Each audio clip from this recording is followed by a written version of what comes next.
दोस्तों नमस्कार, मेरा नाम है शेखर और स्वागत है आप सभी का हमारे YouTube channel Shekhar study point पर। दोस्तों आज के इस वीडियो में हम हिंदी देखेंगे और कल से दोस्तों उत्तराखंड की वीडियो कल को आएगी और जीके का वीडियो दोस्तों मैंने आज सुबह दिया था आपको। अगर आप लोगों ने अभी तक नहीं देखा है तो आप उसे दोस्तों प्ले लिस्ट में आकर देख सकते हैं। तो दोस्तों हिंदी आपके लिए बहुत ज़रूरी है क्योंकि हिंदी में आप स्कोर कर सकते हो, अच्छे खासे नंबर ला सकते हो और हिंदी में अगर आप अच्छा कर ले जाते हो दोस्तों आपको मेरिट में आने से कोई नहीं रोक सकता। तो इम्पोर्टेंट प्रश्न है दोस्तों, सभी प्रश्न जो किसी न किसी एग्जाम में पूछे गए हैं उत्तराखंड के या और भी एग्जाम में। तो अगर आप इसमें लगभग 15 प्रश्न है, नहीं 16 प्रश्न है, तो इसमें से आप लगभग कोशिश करना कि 12, 13, 14, 15 जितना हो सके 16 में से 16 सही करने की। तो आप लोग कोशिश करना। जो लोग नए हैं उन लोगों को अगर माना वो लोग भी ज़रूर उत्तर देने की कोशिश करेंगे। लेकिन दोस्तों अगर आपने हिंदी नहीं पढ़ी है तो आप बिल्कुल अभी सुनते चलिए, धीरे धीरे आपको धीरे धीरे हिंदी आने लगेगी। फिर बहुत जल्दी डिटेल में मैं आपके लिए हिंदी लेके आऊँगा। तो चलिए शुरू करते हैं। तो ये है दोस्तों पहला प्रश्न और ये दोस्तों उत्तराखंड महिला एसआई में पूछा गया था 2016 में। आप समझ सकते हैं उस एग्जाम में आया हुआ था। बहुत से प्रश्न अभी ऐसे हैं दोस्तों आपको लगेंगे बिल्कुल आसान लेवल के, पर वो बड़े बड़े एग्जाम में पूछे गए। तो इंपॉर्टेंट अलंकार है दोस्तों, इसे बिल्कुल याद कर लेना आप लोग। तो बिनु पद चले सुने बिनु काना, बिनु पद चले सुने बिनु काना, कर बिनु कर्म करे विधि नाना, कर बिनु कर्म करे विधु नाना। इसमें आपको अलंकार बताना है, विभावना, विरोधाभास, अतिशयोक्ति या फिर विसंगति। दोस्तों इसमें जो अलंकार होगा, जो इसका सही उत्तर है, आपने सही उत्तर चुन लिया, मुझे पता है ऑप्शन नंबर ए आपका बिल्कुल सही है। इसमें कौन सा अलंकार है? तो आपका विभावना अलंकार है। मतलब इसमें कहा गया कि जैसे बिनु पद चले, मतलब बिना पैरों के चल रहा है, बिना कानों के सुन रहा है, तो इस तरह से बिनु पद चले सुने बिनु काना। तो इसमें दोस्तों विभावना अलंकार हमारा हो जाएगा। अतिशयोक्ति में दोस्तों अतिशयोक्ति इस तरह से कि जैसे चेतक कुछ अभी याद नहीं आ रहा, आगे नदियां, हाँ याद आ गया, आगे नदियां पड़ी पार, राणा ने सोचा इस पार, तब तक चेतक था उस पार। जी हाँ दोस्तों, इसमें होगा अतिशयोक्ति अलंकार। आगे नदियां पड़ी अपार मतलब कि नदियां बहुत अपार, मतलब कि बहुत लंबी है या बहुत चौड़ी है। तो आगे नदियां पड़ी अपार, राणा ने सोचा इस पार, तब तक चेतक था उस पार। तो इस तरह से अलंकार है एक, तो उसमें अतिशयोक्ति अलंकार हो जाता है। तो अभी राणा ने सोचा और उसने अभी में ही थोड़ी देर में ही, मतलब कि एक पल में ही घोड़ा उस पार हो गया। तो ऐसा इसमें हो जाता है कि बड़ा चढ़ाकर कहना, उसमें हो जाता है हमारा अतिशयोक्ति अलंकार। तो अलंकार दोस्तों अगर आपको याद नहीं हो तो आप रट लीजिए, आपको कोई ट्रिक नहीं है, कोई अगर आप बना सकते हैं तो ट्रिक अपने मन से आप बना लीजिए, पर अलंकार आपको याद करने ही पड़ेंगे। तो बढ़ते दोस्तों अगले क्वेश्चन की तरफ। ये भी उत्तराखंड के एग्जाम में पूछा गया था एसआईके में। देवनागरी लिपि का विकास किससे हुआ है? इंपॉर्टेंट प्रश्न है, बहुत लोगों को आसान लग रहा होगा, जिन्होंने नहीं पढ़ा है उनको थोड़ा टफ लग सकता है। तो देवनागरी लिपि का विकास किससे हुआ है? तो हिंदी दोस्तों किस लिपि में लिखी जाती है? तो देवनागरी में। तो देवनागरी लिपि का विकास किससे हुआ है? तो आपका सही उत्तर है दोस्तों रोमन, गुरुमुखी, ब्राह्मी या फिर खरोष्टी। तो इसका सही उत्तर हो जाएगा ऑप्शन नंबर सी, ब्राह्मी से देवनागरी लिपि का विकास हुआ है। रोमन, अंग्रेजी, गुरुमुखी, पंजाबी। तो बढ़ते हैं दोस्तों अगले क्वेश्चन की तरफ। अगला क्वेश्चन काफ़ी इंपॉर्टेंट है। ये दोस्तों जो सहायक विकास अधिकारी का पेपर हुआ था उत्तराखंड का, तो उसमें पूछा गया था। आप समझ सकते हैं, आप लोगों को बहुत आसान लग रहा होगा। तो विनायक किस शब्द का पर्यायवाची है? विनायक दोस्तों कल भी मैंने आपको बताया था विनायक से संबंधित प्रश्न। वो विनायक एक उपन्यास था, किसका था? रमेश चंद्र शाह का। उसके लिए उनको 2014 में साहित्य अकादमी पुरस्कार दिया गया था, कल ही मैंने आपको ये बताया था। तो विनायक किस शब्द का पर्यायवाची है? शंकर, गणेश, विष्णु, ब्रह्मा। तो आप लोगों को कल की वीडियो याद होगी, अगर नहीं है तो विनायक तो सभी को पता ही होगा।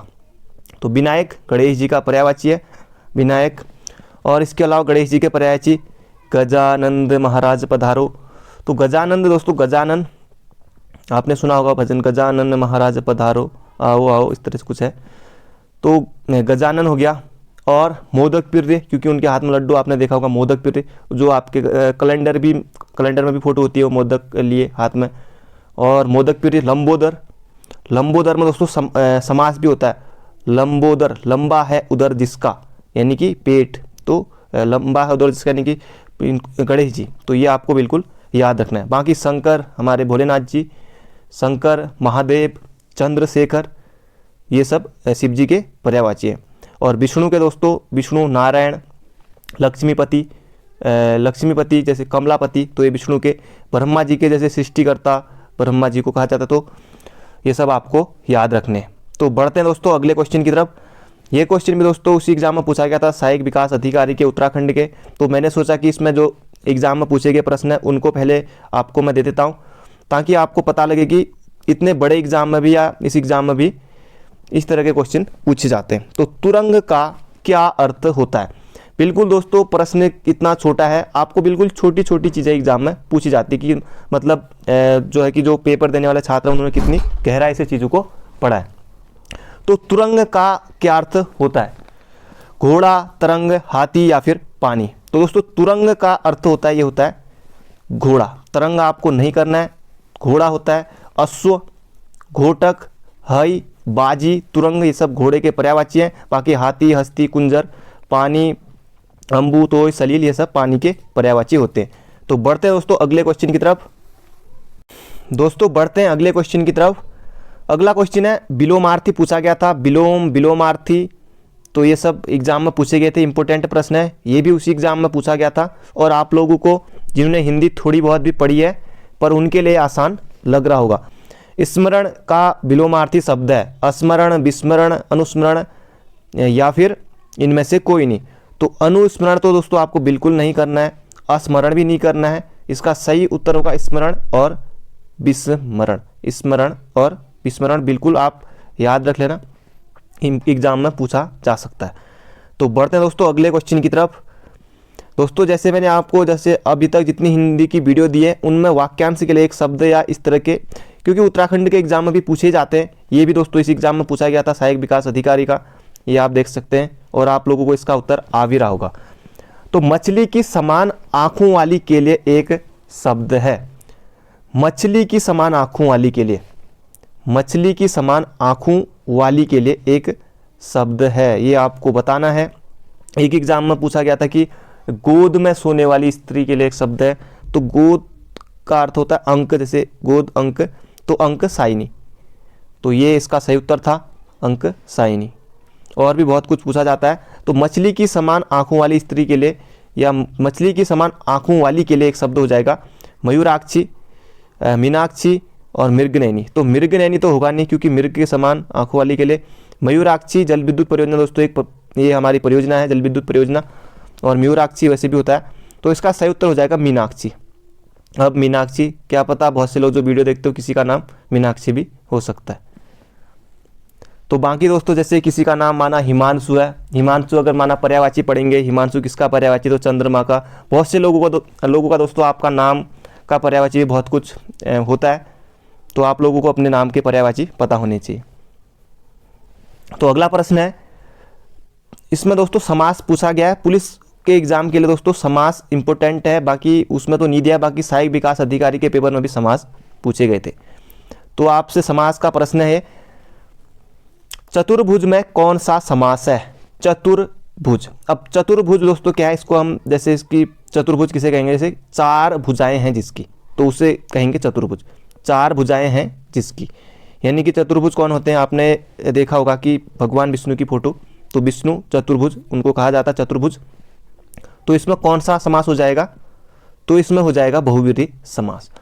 अब दोस्तों बहुव्रीहि समास में क्या होता है ये आप एक बार सुनिए कि जिस समस्त पद में, मतलब कि जिस समस्त पद में पहला और दूसरा पद मिलकर, पहला व दूसरा पद मिलकर किसी तीसरे की ओर संकेत कर रहे हैं। इसमें आपको तीसरे की ओर जैसे कि संकेत हुआ, अगर आपको समास नहीं आता है तो आप सिर्फ अभी सुनते चलिए, अगर आता है तो अच्छी बात है। तो तीसरे की ओर इसमें संकेत, जैसे कि चतुर्भुज, चतुर्भुज सुनते आपके सामने जैसे कि विष्णु भगवान चतुर्भुज उनको कहा जाता है। इसी तरह से लंबा है उधर जिसका लंबोदर आया, तो लंबोदर कहने में क्या आपके सामने? गणेश जी। तो इसमें हो जाएगा दोस्तों बहुव्रीहि समास। द्विगु समास में क्या होता है? द्विगु समास में दोस्तों संख्यावाची होता है, संख्यावाची। बिल्कुल आसान है, आप बिल्कुल घबराएं नहीं, समझ जाएंगे समाज अगर आपको नहीं आता है तो। संख्यावाची। अब द्विगु में क्या? जैसे नवरत्न, नवरत्न में नौ क्या है? संख्या है, तो नवरत्न, क्योंकि नवरत्न एक ही साथ लिखेंगे तो नवरत्न मैंने इस तरह से आपके लिए अलग लिखा है। नवरत्न में संख्या, जैसे तीन रंगों का समार क्या कहेंगे? तिरंगा। तो आप समझ गए होंगे कि जिसमें संख्यावाची हो वही होगा दोस्तों हमारा कौन सा समास, द्विगु समास। अब बात करते हैं कर्मधारय समास की।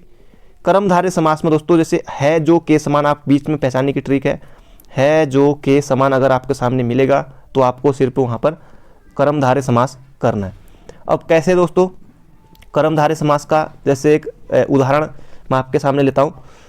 जैसे नील गाय, नील गाय यानी कि नीली है जो गाय, तो नीली है जो गाय, तो ये से इसका विग्रह करने पर नीली है जो गाय। जैसे भगवान भोलेनाथ जैसे महादेव कहा जाता है, महादेव, देवू के महादेव, वो एक सीरियल पे आता था, तो महादेव महान है जो देव, महान है जो देव, तो इसमें कौन सा समास हो जाएगा, कर्मधारय समास। समास के कितने भेद होते हैं एग्जाम में पूछा गया था, तो 3 तो यही हो गए दोस्तों, बहुब्रीहि समास, द्विगु समास, कर्मधारय समास। अब कौन सा समास बचा आपके सामने, तत्पुरुष समास, ये हो गया हमारा चौथा समास। कौन सा, तत्पुरुष समास। तत्पुरुष समास हो गया तत्पुरुष, बहुब्रीहि, द्विगु, कर्मधारय और अव्ययी भाव समास, जिसमें पहले अव्यय लगा होता है। अभी वीडियो बहुत लंबी हो जाएगी, डिटेल में दोस्तों आपके लिए मैं बहुत जल्दी लेके आऊँगा। तो अव्ययी भाव समास, और एक और समास होता है दोस्तों, कौन सा समास, तत्पुरुष, अव्ययी, बहुब्रीहि, द्विगु, कर्मधारय और द्वंद्व समास, द्वंद्व समास। अब द्वंद्व में क्या होता है, मैंने कल भी आपको एक उदाहरण बताया था, माता पिता जैसे बीच में योजक चिन्ह होता है तो द्वंद्व समास उसमें होता है, तो ये आपको बिल्कुल याद रखना है। तो बढ़ते हैं दोस्तों अगले क्वेश्चन की तरफ। अगला क्वेश्चन दोस्तों काफ़ी इंपॉर्टेंट है, ये भी सहायक विकास अधिकारी के पेपर में पूछा गया था और आप बिल्कुल इसे बचपन से लिखते होंगे, बिल्कुल आपने इसका उत्तर भी चुन लिया होगा। तो निम्नलिखित में से कौन सा शब्द शुद्ध है, परिस्थिति, परिस्थिति सब लिखा हुआ है, तो परिस्थिति ये तो इसको हटा दो, टी, पर स्थिति। अब कई लोग दोस्तों परिस्थिति जैसे बोलते हैं, परिस्थिति सामने आ गई, परिस्थिति है गए, तो दोस्तों ये परिस्थिति तो ये भी नहीं होगा, ये गलत। और परिस्थिति ये बड़ी होगी, तो परिस्थिति, तो ये बिल्कुल सही है। ये दोस्तों क्योंकि अगर आप लोग बुक से पढ़ते हैं दोस्तों, क्योंकि इनको आप शब्दों को कैसे याद होंगे आपको, आप इन्हें लिखेंगे दोस्तों, बाकी आप बुक में देखेंगे परिस्थिति कैसे लिखता है। जैसे वांग्मय आ गया एग्जाम में, वांग्मय, अगर मैं आपसे कहूँ वांग्मय लिख के दिखाओ तो फिर बहुत से लोग उसमें भी कन्फ्यूजन है। जैसे वांग्मय, यहाँ हलंत रहेगा, यहाँ बिंदी, वांग्मय, इस तरह से। क्योंकि दोस्तों जब प्रैक्टिस होगी ना तभी चीज़ ये हो पाती है, क्योंकि वहाँ 4 ऑप्शन ऐसे लगेंगे बिल्कुल, आप जो लोग नए हैं या पढ़ा भी है तो तब भी कन्फ्यूजन हो जाती है। तो बढ़ते हैं अगले क्वेश्चन की तरफ। अगला क्वेश्चन दोस्तों संधि से है, संधि।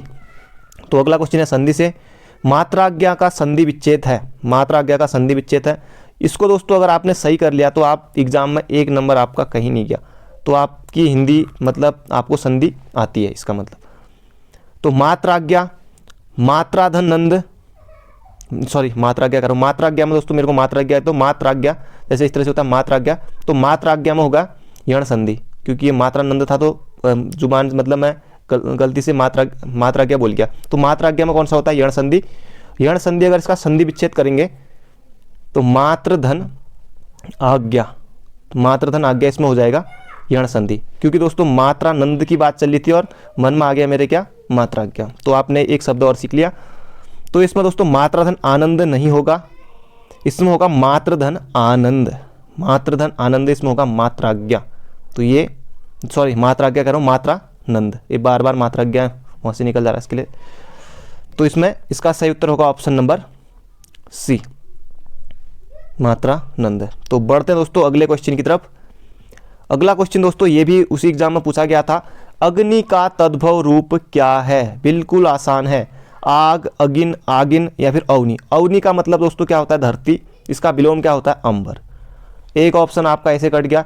ये भी दोस्तों यूके पीएससी तक के पेपर में पूछा गया ये वाला प्रश्न, अवनी का विलोम क्या होता है, अंबर। आरओ के पेपर में, उत्तराखंड समीक्षा अधिकारी के में।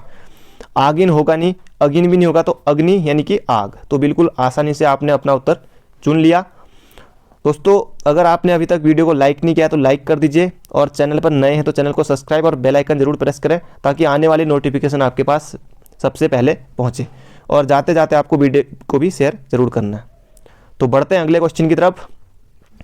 अगला क्वेश्चन है दोस्तों, लड़का शब्द से भाववाचक संज्ञा बनेगी। लड़का शब्द से भाववाचक संज्ञा बनेगी। तो भाववाचक संज्ञा दोस्तों लड़का से लड़की, लड़का लड़की, तो ये दोस्तों क्या हो जाएगा, विलोम लड़का और लड़की।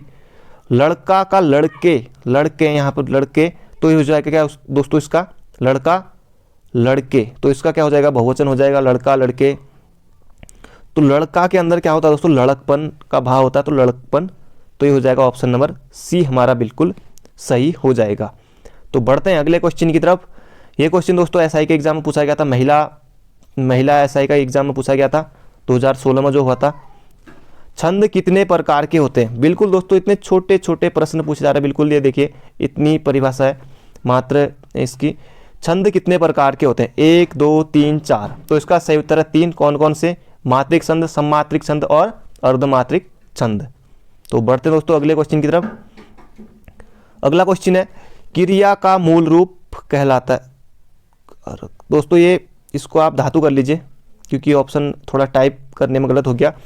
ये क्रिया का मूल रूप कहलाता है कारक, धातु, क्रिया विशेषण या फिर संज्ञा। तो क्रिया का मूल रूप क्या कहलाता है दोस्तों? तो ये कहलाता है क्या? धातु, धातु। अब दोस्तों सबसे पहले मैं आपको बताता हूँ क्रिया क्या होती है। तो क्रिया दोस्तों ऐसे समझिए आप, जिस शब्द से, मैंने क्या कहा ध्यान से सुनिए, जिस शब्द से किसी कार्य के करने, जिस शब्द से किसी कार्य के करने या किसी कार्य के होने या किसी प्रक्रिया के होने का उससे बोध हो तो उसे क्या कहेंगे? क्रिया। अब दोस्तों कैसे क्रिया? जैसे मेरा नाम जैसे शेखर है, तो शेखर पढ़ रहा है, वो क्या है? एक क्रिया है। शेखर ऑफिस जा रहा है, कार्यालय जा रहा है, शेखर कहीं जा रहा है, तो ये सब क्या हो जाएगा दोस्तों? क्रिया। अब दोस्तों जैसे इसमें पूछा गया कि ये भी एसआई के एग्जाम में पूछा गया है, क्रिया का मूल रूप क्या कहलाता है? अभी मैंने यहाँ पर दोस्तों धातु था ऑप्शन, तो ये इसको आप हटा देंगे। तो क्रिया का मूल रूप क्या कहलाता है? तो धातु। जिस मूल शब्द से क्रिया का निर्माण होता है उसे क्या कहते हैं? धातु। तो इस तरह से भी आप याद रखेंगे। अब धातु में ना जोड़कर दोस्तों क्रिया बनाई जाती है, धातु में ना जोड़ना आपको। अब कोई धातु मैं आपके सामने लेता हूँ, जैसे पढ़ना, पढ़ना है, ये यहाँ पर बिंदी रहेगी, पढ़ना, पढ़ धन ना, तो ये दोस्तों ये हमारी एक क्रिया होगी, पढ़ना। तो बढ़ते हैं दोस्तों अगले क्वेश्चन की तरफ। उम्मीद करता हूँ आपको ये समझ में आ गया होगा। बढ़ते हैं दोस्तों अगले क्वेश्चन की तरफ। अगला क्वेश्चन दोस्तों इंपॉर्टेंट है, ये भी पूछा गया था बड़े एग्जाम में। निम्नलिखित में से विकारी शब्द कौन सा है? विकारी शब्द कौन सा है? विकारी अविकारी शब्द भी एग्जाम में पूछे जाते हैं, तो बाकी डिटेल में बाद में पढ़ेंगे। तो विकारी शब्द कौन सा? आज, परंतु, यथा, लड़का। तो आपने इन तीनों को तो अलग कर दिया, बाकी लड़का एक बिल्कुल अलग शब्द है, तो इसका विकारी शब्द कौन सा हो जाएगा? लड़का। अब विकारी शब्द क्या होता है? लड़का दोस्तों ये विकारी शब्द है। कैसे? क्यों? क्योंकि दोस्तों इस पर लिंग व वचन का प्रभाव रहता है। तो लड़का का क्या हो जाएगा? लड़की, लड़की भी कर सकते हैं, लड़कियां, लड़कों, तो ये। बाकी यथा यथा ही रहेगा, परंतु परंतु ऐसा कुछ तो होता नहीं, आज, आजो, इस तरह का कुछ नहीं, आज, तो ये सब आपने समझ लिया होगा। तो बढ़ते हैं दोस्तों अगले क्वेश्चन की तरफ। ये भी दोस्तों एसआई में पूछा गया था, महिला सब इंस्पेक्टर में। तो भाषा की सबसे छोटी इकाई है, भाषा की सबसे छोटी इकाई शब्द, व्यंजन, स्वर, वर्णन। तो भाषा की सबसे छोटी इकाई हो जाएगी दोस्तों ध्वनि। अब आप कहेंगे कि इसमें ध्वनि है ही नहीं, तो इसमें दोस्तों भाषा की सबसे छोटी इकाई ध्वनि या वर्ण, ध्वनि या वर्ण। तो इस ऑप्शन नंबर डी हमारा बिल्कुल सही होगा। माना आपके सामने वर्ण न हो तो वर्ण की जगह ध्वनि भी हो सकता है। तो मैंने इसलिए आपको ये बताया कि वह भाषा की सबसे छोटी इकाई को कहते हैं ध्वनि या वर्ण। स्वर दोस्तों जो स्वतंत्र रूप से बिना किसी की सहायता से बोले जाते हैं, स्वर। स्वर तो आपको पता है, स्वर अ, आ, ई, छोटी, बड़ी, ये सब, उ, ए, आई, ओ, औ। अंग, अह, इनको नहीं लेना है। अंग होता है अनुसार, अ होता है विसर्ग। बाकी दोस्तों पहला जो चैप्टर होगा मेरा हिंदी का, आपको मैं जो दूंगा उसमें सबसे पहले वर्णमाला, वो आपको मैं देने वाला हूँ। तो बढ़ते हैं अगले क्वेश्चन की तरफ। बाकी व्यंजन आपको पता ही है, बहुत से लोगों को दोस्तों व्यंजन भी याद नहीं होंगे क्योंकि आप लोग भी भूल गए होंगे। बाकी दोस्तों होता है कि जैसे 17 का पहाड़ा है तो बहुत लोगों को जैसे वो भी नहीं आएगा क्योंकि हम छोड़ चुके होंगे, बहुत से लोग छोड़ चुके होंगे। तो 17 का पहाड़ा, बाकी 20 से ऊपर तो फिर अलग ही बात है। जो लोग रीजनिंग या फिर और चीज़ लगाते हैं उनके लिए तो आसान है। बाकी जो लोग, क्योंकि फिर हाई स्कूल से ही छूट गया, हाई स्कूल तक तो ज़रूरी था कि गणित होगी। तो बढ़ते हैं दोस्तों अगले क्वेश्चन की तरफ। अगला क्वेश्चन है निम्न में से कौन सा स्वर नहीं है? स्वर मैंने आपको अभी बताया, ये भी दोस्तों एसआई के एग्जाम में पूछा गया था। अब आपको तो कहेंगे कि बहुत बिल्कुल आसान प्रश्न था। दोस्तों पेपर बिल्कुल आसान रहता है, आसान आपके लिए भी है। एक बात आप सुन लीजिए, आसान आपके लिए भी है, जिसकी तैयारी उतनी अच्छी नहीं है फिर भी आपको कुछ प्रश्न आप कर ले जाएंगे। बाकी उसके लिए भी है जिसने अच्छी तैयारी की है। अब दोस्तों जो पढ़ने वाला है वो जैसे 100 नंबर का इसमें एसआई में पेपर आता है हिंदी का, तो वो लोग 90 ले आएंगे, 95 ले आएंगे, 80 85 प्लस ले आएंगे। बाकी आप लोग 60 70 में आ रहे हैं, तो चयन किसका होगा? आप लोगों को हिंदी आती है फिर भी, तो ज़्यादा दोस्तों इसलिए बहुत ज़रूरी है कि आप ज़्यादा से ज़्यादा हिंदी में अच्छा स्कोर करें। तो आ दोस्तों हमारा स्वर है, ओ भी स्वर है, ए भी स्वर है, तो हमारा क्या हो जाएगा? व्यंजन। तो हमारा क्या हो जाएगा? व्यंजन। तो ये थे दोस्तों आज के क्वेश्चन। मिलते हैं अगले वीडियो में। आपके कितने सही हुए आप कमेंट बॉक्स में ज़रूर बताइए, और कल सुबह आप जीके के लिए तैयार रहिए। तो ऐसे ही दोस्तों आपको वीडियो मिलती रहेगी। अगर आपके लिए हेल्पफुल हो रही है या नहीं, आप कमेंट बॉक्स में ज़रूर बताइए। तो thank you friend, thank you so much, bye bye.